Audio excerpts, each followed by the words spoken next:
Voltamos com o painel RBS especial. Muito boa tarde para você que está nos acompanhando. Hoje os veículos do Grupo RBS estão unidos em uma transmissão para discutir os fenômenos climáticos no estado.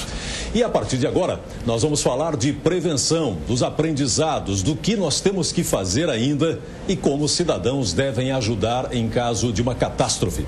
Para conversar com a gente sobre este assunto, estão aqui os meteorologistas Leandro Puchalski, do Grupo RBS, e também o Dr. Mário Quadro, que é professor do Instituto Federal de Santa Catarina e doutor em meteorologia pela USP. Também o secretário de Defesa Civil de Santa Catarina, o secretário Milton Ovos, participa desse debate. E ainda o tenente-coronel Aldo Batista Neto, que é o diretor, é o comandante do Centro de Ensino do Bombeiro Militar de Santa Catarina. E conosco também o jornalista do Grupo RBS, Moacir Pereira, e ainda o nosso comentarista Renato Igor, nos ajudando na condução deste grande debate. Esse bloco, eu vou começar direcionando a nossa pergunta ao secretário de Defesa Civil. Esse bloco a gente vai falar agora de prevenção. Então, secretário, o que está sendo feito quando o assunto é prevenção?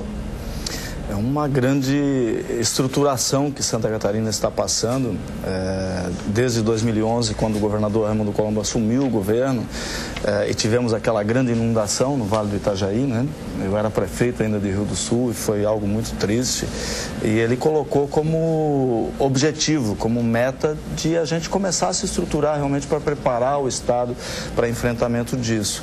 E a partir daí a gente começou uma grande revolução. Primeiro, o desafio de estruturar os municípios, porque as pessoas vivem nas cidades, né? E a maioria das pessoas das cidades não tinham sequer uma pessoa responsável por defesa civil, nenhum plano de contingência, nada, né? Absolutamente nada. Aconteciam os desastres, se contabilizam os prejuízos e só. E o Estado também não tinha preparação para a resposta. E aí começou todo esse desafio das grandes obras, da estruturação de um sistema de informação para orientação preventiva, né, que é o caso do primeiro radar, que ele foi até como símbolo dessa intenção do Estado, dizendo, vamos enfrentar, né? Agora estamos licitando com autorização do governador o segundo radar, já que a União tinha o projeto de licitar, não o fez, e nós queremos entregar o segundo radar operando e talvez o terceiro também no Sul até o final do ano que vem, junto com o Centro de Monitoramento e Alerta que o Estado está investindo. São mais de 25 milhões só nesse centro, com estrutura de equipamentos, com plataformas web que vão integrar os 295 municípios catarinenses na mesma plataforma, com seus planos de contingência vivos, então, né, podendo ser alterados em tempo real, podendo ser trabalhados, e isso vai trazer uma nova cultura de prevenção em toda a população. A gente espera que toda essa revolução do sistema de informação e a credibilidade dessa informação, né, que os meteorologistas vão ter os equipamentos para poder fornecer isso e a Defesa Civil com responsabilidade fazer essa informação para a população, a gente começa a mudar o cenário de conscientização do que cada um de nós deve fazer no momento adverso e quando a gente recebe essa informação. Então, esse é um especificamente com relação, aproveitando o assunto do radar, nós temos hoje um em funcionamento, queria que o senhor falasse um pouquinho, porque ele teve problemas, né, até ficar totalmente pronto. Como é que está a situação ali do radar de Lontras e a localização, já ficou definido a localização do radar do Oeste? O radar do Oeste, na última semana, nós definimos isso com o governador. Existia um compromisso do Ministério de Ciência e Tecnologia em licitar 2 radares para Santa Catarina, que seriam um no Oeste e um para cobrir o restinho que falta do Sul, que é mais ou menos 3% do estado. Ele já atingiria o Rio Grande do Sul também. Como não está acontecendo esse processo, a gente sabe todo o tumulto que está em Brasília, a questão econômica que nós vivemos, o governador nos autorizou a licitar o radar. Agora nós estamos solicitando técnicos do CEMADEM de Brasília, do CIMEPAR, do CIRAM, né, e da nossa Defesa Civil, que vão fazer a vistoria em loco de pontos que já foram previamente colocados como viáveis para a instalação do radar, que é mais ou menos na região de Chapecó. Chapecó.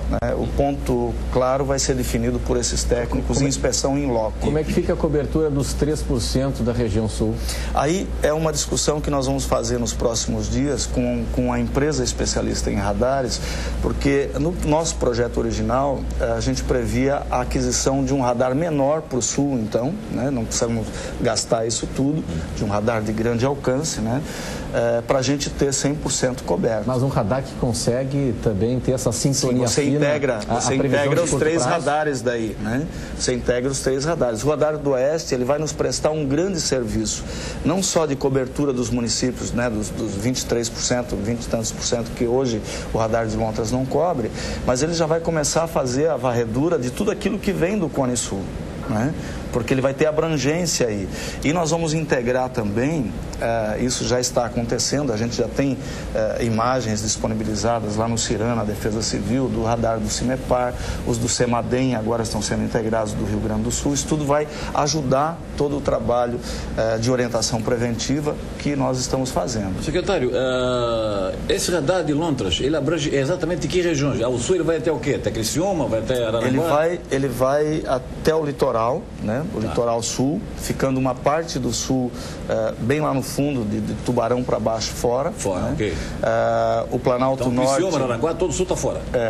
Tá. Norte do estado, está tudo norte aberto? Do estado praticamente inteiro. Tá. E o oeste vai até onde? E até o meio oeste, na região de Joaçaba, aquela região, a parte da serra, nós temos cobertura com o radar de Lontras. Okay. Objetivamente, tem um raio de 200 quilômetros que ele nos dá informação com precisão. Quando é que o senhor pretende lançar a licitação do radar de Chapéu do Oeste? Vimos conversando isso, e o nosso secretário adjunto, Rodrigo, de acertar todos os detalhes do edital, uma vez que já tivemos problema no primeiro, e a ideia é que a gente possa comprar um radar similar para você ter o mesmo conjunto de peça de manutenção, que vai servir para os dois, poder integrar com o mesmo software que vai fazer, vai facilitar a leitura das calibragens que o radar tem, que ele tem muitas informações que ele pode nos dar. Por exemplo, eu quero medir uma chuva na cidade de Rio do Sul, por exemplo, como nós vivemos esse final de semana, e o radar de Lontras foi essencial para que a gente pudesse fazer,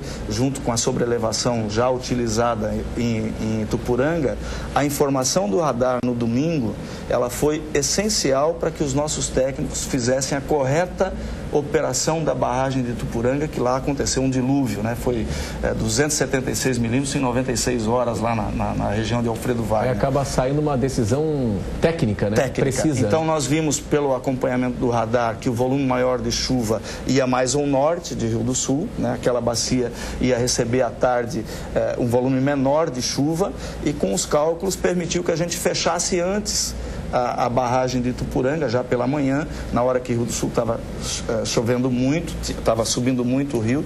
Podemos fechar todas as comportas de Itaió também, porque víamos que lá não tinha chuva, né? Ela não teria nenhum problema de se manter fechada pelo dia inteiro, e como ficou, ainda não foi aberta, né? Agora começou a abrir uma comporta só, para que Rio do Oeste também não enchesse. Então, essas ferramentas é que nos ajudam a fazer uma boa operação, e diminuímos pelo menos 1,5 metro de enchente em Rio do Sul nesse final de semana. Então, a data da licitação do radar, para saber quando é que o Oeste vai ter o radar? A nossa meta, Moacir, é até final de outubro a gente botar a licitação na rua. E aí... se não for final de outubro, é só ajuste de dias em função desse ajuste técnico que nós devemos ter, e também dessa avaliação do local, né, que a gente depende dos técnicos do CEMADEM. Vamos estar quinta-feira em Brasília e vamos reforçar esse pedido ao Ministério para que na próxima semana eles já possam estar aqui. E é importante também ressaltar, Moacir, que é importante fazer um monitoramento do Estado, mas também das áreas vizinhas ao Estado, né? Porque, por exemplo, a primavera agora, ela começa a ter muita formação de nuvens carregadas ali na parte norte da Argentina e na parte do sul do Paraguai, por exemplo. Então, se você consegue um radar daqui de Santa Catarina monitorar também essa região, ou propriamente o Rio Grande do Sul ou o Paraná, é importante, porque antes do sistema chegar a Santa Catarina, você já tem um conhecimento do que está se aproximando. Então, não só a cobertura do Estado, mas a cobertura das áreas ao redor do Estado, que são da onde os mecanismos de chuva avançam. Utilizam para os meteorologistas, portanto? extremamente importante quando você trata de previsão de curtíssimo prazo. Né? Como a gente falou no início do programa, a meteorologia ela tem vários tipos de previsão, desde o longo prazo a médio e curto prazo. Então, para cada uma das informações, você precisa de um mecanismo, de uma ferramenta. E no curtíssimo prazo é que o radar é extremamente... E é no curto prazo que a gente tem que tomar as decisões mais drásticas, né, que você tem que ter a informação necessária. Por exemplo, vou fechar, vou abrir comportas de barragens. Para que elas servem?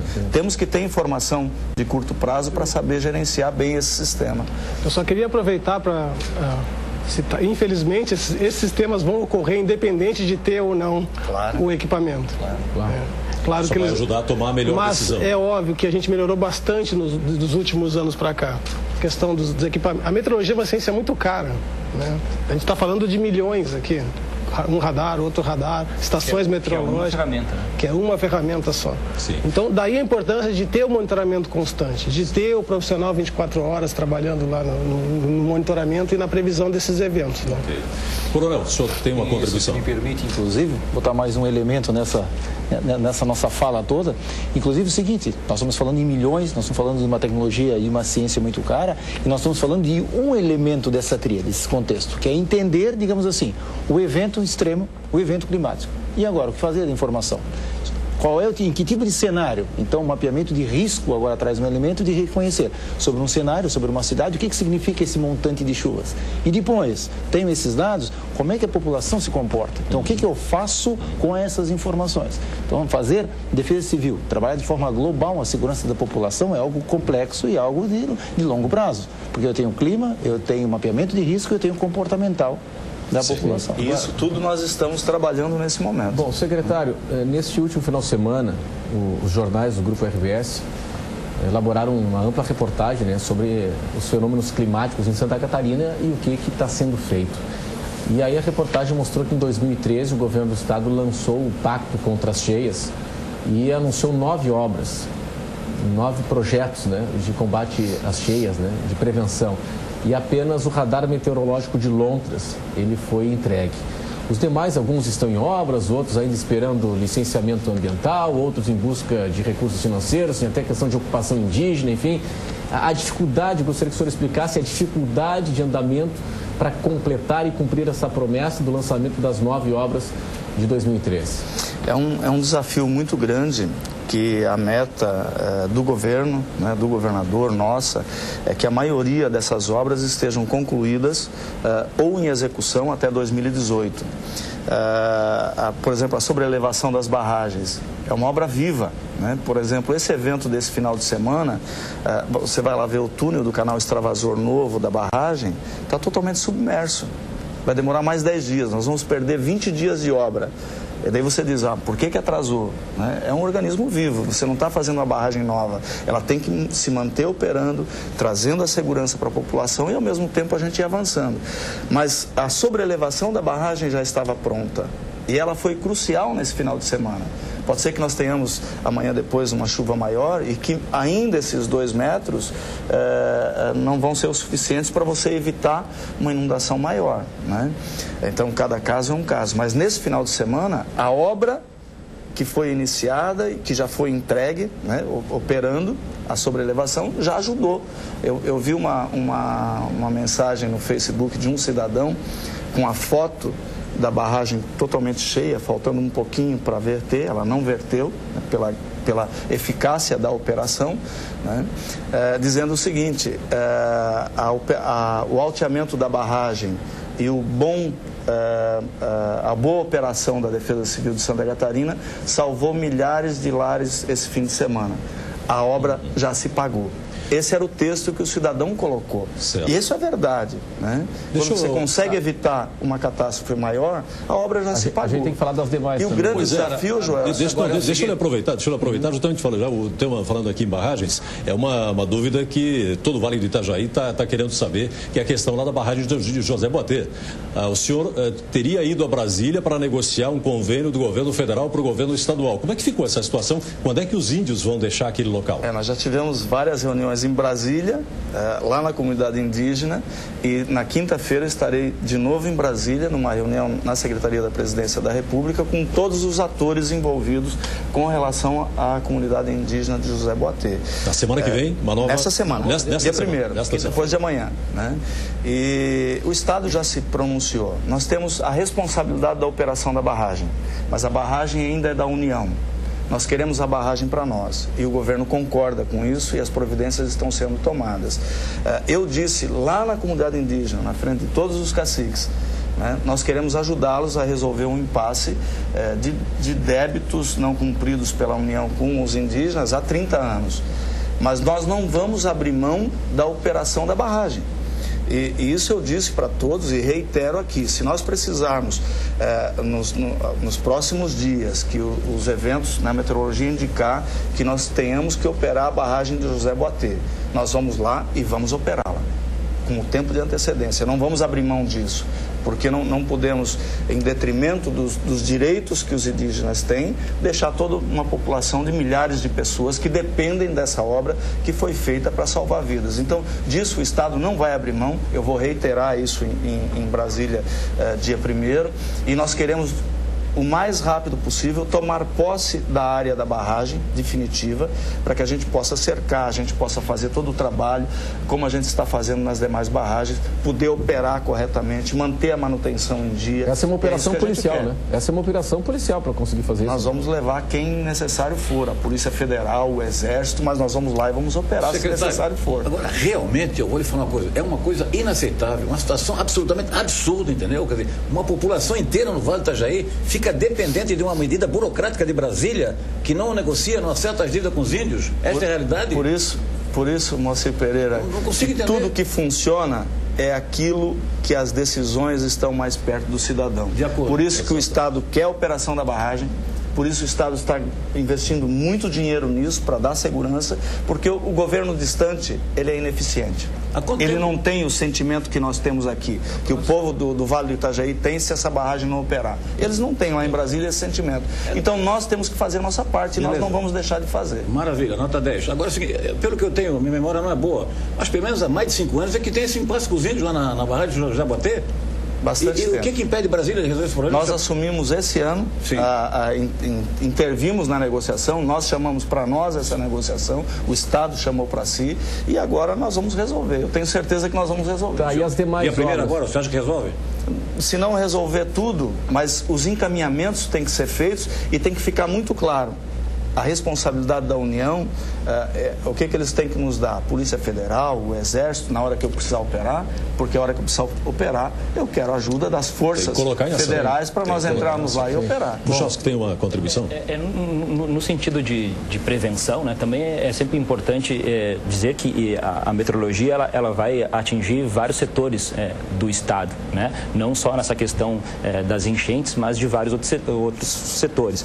Mas até mesmo nessa questão do El Niño, a gente falou ali, explicou um pouquinho sobre o que é o El Niño no Oceano Pacífico, lá na linha do Equador, imagina, tão distante de nós. Mas, de uma certa maneira, né, Mara, a gente tem a sorte de que esse é um El Niño que influencia diretamente a parte dos Estados Unidos, por exemplo. Então, você imagina, né, toda a tecnologia, né, a gente tem a sorte de que eles têm interesse naquela região e, por isso, a meteorologia tem uma série de informações sobre isso. Mas, por exemplo, a gente tem pouca informação do nosso Oceano Atlântico, da nossa costa aqui, que seria extremamente importante para a meteorologia trabalhar isso até mesmo ao longo prazo. Então, não só a preocupação do Estado em relação à previsão de curtíssimo prazo, mas a previsão de uma maneira geral em todos os seus setores, de médio e de longo prazo, né? Porque aí você imagina o turismo, né, de Santa Catarina, imagina se você tem alguma informação que vai ao resto do país de que Santa Catarina vai ter no verão muita chuva, isso com certeza vai prejudicar o turismo, né?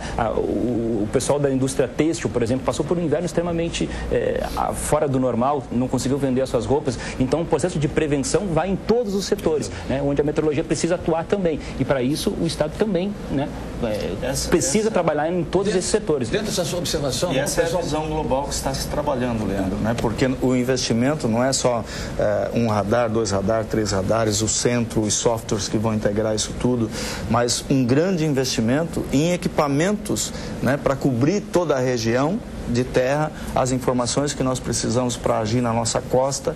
Então, tudo isso está previsto num plano de investimentos que o Estado fez. Porque o Moacir falou na questão do furacão lá nos Estados Unidos, com tanta antecedência. Previsão, porque o furacão é um sistema meteorológico onde você tem tempo para prever ele se você tiver ferramentas, né? Coisas que é conhecimento do oceano, coisa que a gente não tinha na época do Catarina, né? Até porque até então nunca se teria o furacão, né? Então você ter as ferramentas certas para os fenômenos certos, isso é extremamente importante. Secretário, com relação a obras que estão, digamos assim, travadas por falta de licenciamento ambiental, qual é a situação? Nós temos até nessa semana, conversamos com o presidente da Fátima, nós temos a barragem de Mirim Doce, que é uma barragem importantíssima, com edital de licitação pronto para ser lançado. O dinheiro está garantido?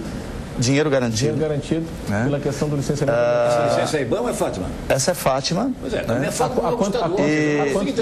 Mas fazem 60, 70 dias que foi feita a audiência pública, tanto de Mirim Doce quanto de Petrolândia, né? E da obra de Itajaí, que é do Itajaí Mirim. Essas três estão em fase final de licenciamento para que a gente possa licitar, com previsão para os próximos 15 dias a gente começar a receber as lápis para poder licitar. E outra que está pronta, e aí a gente depende mais de uma intervenção junto ao ICMBio, que questionou a legitimidade da Fátima de licenciar a barragem de Botuverá, que é uma barragem estratégica importantíssima também, né, para o controle da bacia da Foz do Itajaí, a região de Brusque, e essa também com edital pronto para lançar a licitação, com dinheiro, esse é dinheiro do Estado, garantido, assegurado, né, e aguardando a licença, porque o ICMBio questionou a legitimidade e questionou também a questão da piracema do Aí entra a questão de conflito de legislação, se é atribuição federal, estadual, é um rolo tremendo isso, né? Foi feita uma consulta jurídica agora, né, e até a próxima semana vamos ter essas respostas. Se necessário for, o governador já se colocou à disposição para irmos à presidência do IBAMA em Brasília. Diz, se consensou que é definição de vocês. Está tudo pronto, precisamos agir para a gente poder... 7 pequenas barragens aqui na região, né? São quatro, 3 estão prontas, 4 estão prontas com edital para lançar, e 4... porque são 8 na verdade, Moacir, porque uma é Botuverá. Sim. Né? E 4, nós tivemos problemas na região de Poço Redondo e de Agrolândia, de a comunidade não aceitar as barragens. E aí atrasou muito o nosso trabalho, né? E nós começamos a trabalhar todas as alternativas para a gente compensar, né? Caso a gente não pode chegar lá e obrigar uma população a ter a barragem. É um erro muito grande que a comunidade ou algumas lideranças desses 2 municípios estão cometendo, porque essas barragens auxiliam primeiro os municípios, o cidadão dos municípios, né? E não o resto da bacia que se beneficia daquele volume de água, que são volumes pequenos, né? Mas junto com isso, nós estamos concluindo também, e aí demorou mais do que o tempo, e às vezes a JAICA indicou o melhoramento fluvial do rio Itajaí-Açu, desde lá do Alto Vale até a sua foz. Várias intervenções. Então, muitos estudos já foram feitos, né? Por exemplo, aqui da cidade de Blumenau, onde nós estamos, foram feitas várias sugestões de possibilidade de obras com redução de cada uma com impacto na sociedade X e o benefício de redução de cota de nível Y, né? E a prefeitura agora está analisando para ver o que na visão de gerenciamento urbano dela, ela concorda. E, além disso, estudamos uma outra alternativa não impactante na área urbana, né, que acreditamos que seja a melhor de todas, que nós vamos apresentar nos próximos dias, com uma redução fantástica aqui na cidade de Blumenau. Já temos a definição sobre o melhoramento fluvial do rio lá no Alto Vale, que vem de Rio do Sul até no Salto Pilão, né? A JAICA tinha indicado uma intervenção bem mais tímida, com pouco resultado, e nós chegamos aos estudos hidrológicos, uma intervenção um pouco maior, e o governador já nos autorizou com recursos do Estado para a gente trabalhar. Então já estamos trabalhando agora projeto executivo e licenciamento. Uma intervenção lá na região do Alto Vale que vai reduzir 2,5 metros a cota de inundação nos municípios que sofrem ali, como Lontras, Rio do Sul, Agronômica, Laurentino, Rio do Oeste. Então é algo fantástico e isso nos anima muito, porque a gente vê que a gente está caminhando, né, na direção correta, e nós vamos ter de fato um novo momento em Santa Catarina, especialmente no Vale do Itajaí, com essas ações estruturais estruturantes todas. Coronel, pelo que a gente acompanhou, nos últimos tempos nós tivemos aqui um avanço na informação, na capacidade de diagnóstico, de identificação dos fenômenos, na estruturação das defesas civis, municipais e estadual, mas queria saber do senhor o seguinte: então a gente sabe o que fazer, a gente sabe a informação e essa informação ela é repassada. Ela vai ser melhorada depois com a central que vai ser construída e o sistema de comunicação, mas avançamos muito nesse aspecto. A minha pergunta é a seguinte: agora, o que pode ser feito ainda do ponto de vista de prevenção para minimizar o impacto de quando nós tivermos grandes manifestações? Eu li uma informação essa semana que eu fiquei bem surpreso. A maior parte das edificações no Brasil não tem projeto arquitetônico. Quer dizer, isso compromete muito, imagino, no caso de uma chuva, se você tem uma estrutura sólida de uma edificação, imagino que essa estrutura sólida, que essa residência, ela tem um risco de cair bem menor do que aquela edificação que foi feita sem projeto, em área de risco, enfim. Eu queria que o senhor falasse sobre isso, por gentileza. Bom, eu vou, inclusive, dentro da tua pergunta, fazer o seguinte posicionamento. Se nós temos hoje, no monitoramento do clima e tempo, um grande diferencial para os alertas e alarmes antecipados para a população, se eu tenho uma defesa civil atuante, principalmente na fase preventiva cultural, de mudança de atitude, capacitando a sua população para entender a sua região e que tipo de atitude tomar quando receber o alerta, para onde ela vai, o que ela deve levar, como ela se acolhe, existe um item fundamental que é exatamente na esfera ainda preventiva, de você principalmente minimizar os impactos, que é o plano diretor dos municípios. Muito além do que você tem um alvará de construção que lhe permite, que lhe diga a modalidade da obra, níveis de segurança da obra, se aquela região é possível construir ou não. Na verdade, o grande documento que faz controle de ocupação urbana é um plano diretor. E o que é uma característica de pouquíssima, acreditava-se que até pouco tempo atrás, cerca de 5% das cidades brasileiras tinham um plano diretor executado dentro da legislação e da técnica de sítio. Então, o plano diretor, muito além do que o alvará de construção, é a ferramenta que direciona o crescimento da cidade para áreas mais seguras. Isso aí é fundamental, Moacir. A gente está falando até então o seguinte: alerta para as pessoas deixarem as suas casas, aí tem os abrigos das prefeituras, a defesa civil, ok. Não, mas o que a gente tem que fazer para fazer com que as pessoas não precisem deixar as suas casas, que elas não sejam atingidas? Aí nós estamos atuando já nessa missão também. A Defesa Civil já está fazendo um trabalho muito importante que já tem surtido efeito. Nós já estamos identificando áreas de risco, né? Algumas áreas de risco que eram algumas obras estruturantes que poderiam ser feitas, que fizemos várias no estado inteiro, e aquelas áreas se transformaram em não mais área de risco, né? Não atingindo a população com recorrência. E nós criamos um programa que eu digo sempre que é a cara do nosso governador, pela sensibilidade humana que tem, de transferência de pessoas de área de risco.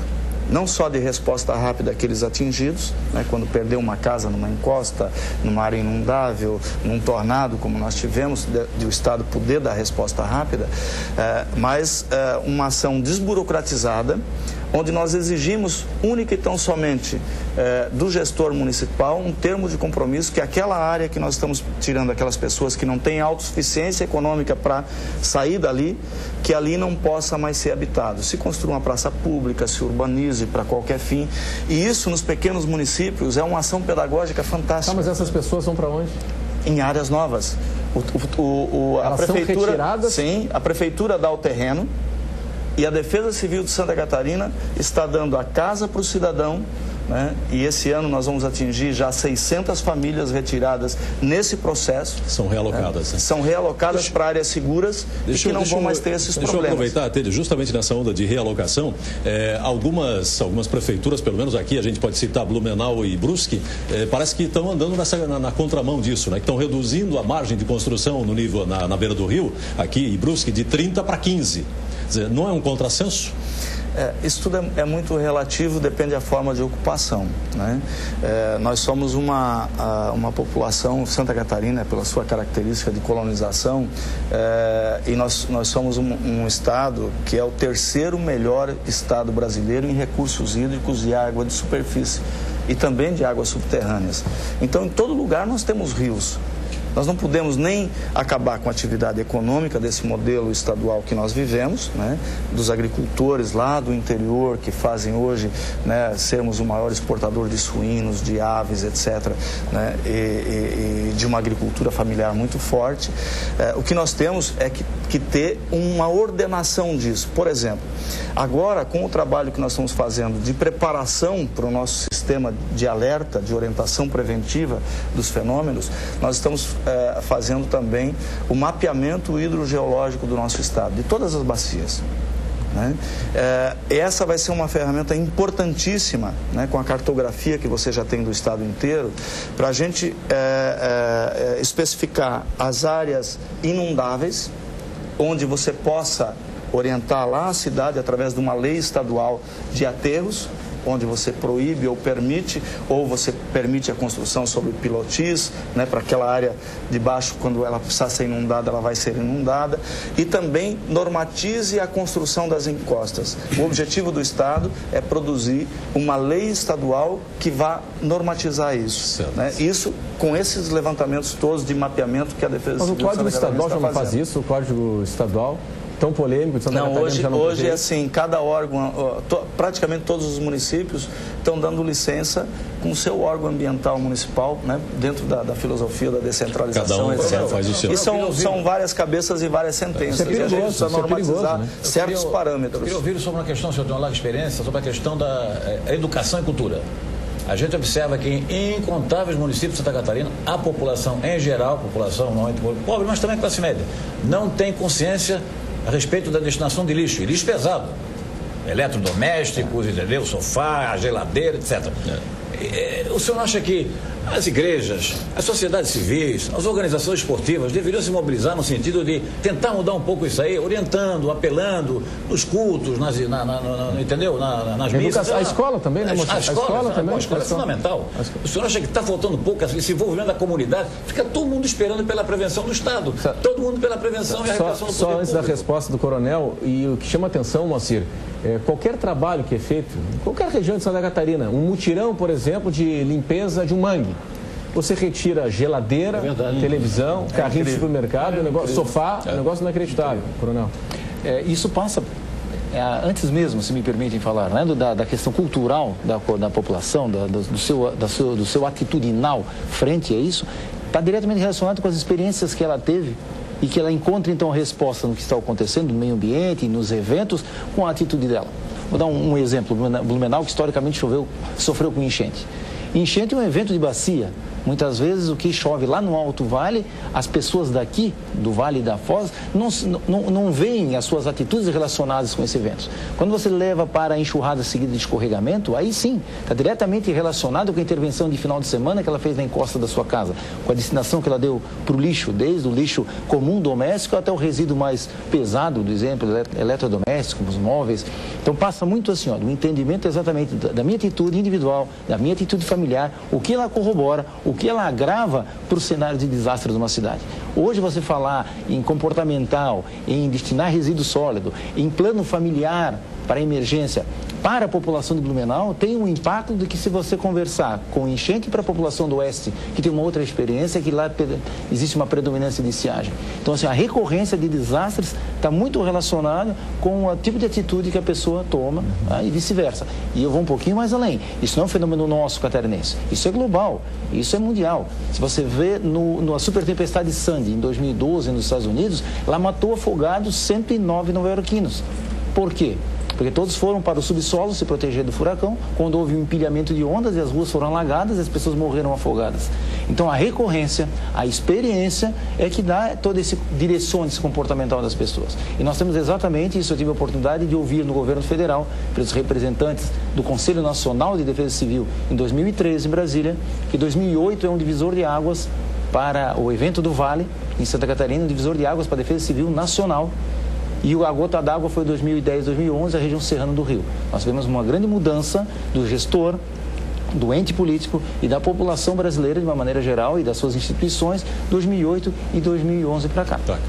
Bom, esse tema nós vamos dar sequência agora já no próximo bloco, justamente sobre isso que nós vamos falar a seguir. A gente quer saber qual é o papel da sociedade, o que a sociedade pode fazer para ajudar em caso de catástrofes, né? Qual é o papel do cidadão comum? A gente começou já a discutir nesse bloco, mas logo depois do intervalo a gente vai aprofundar essa questão neste debate especial. Voltamos já já.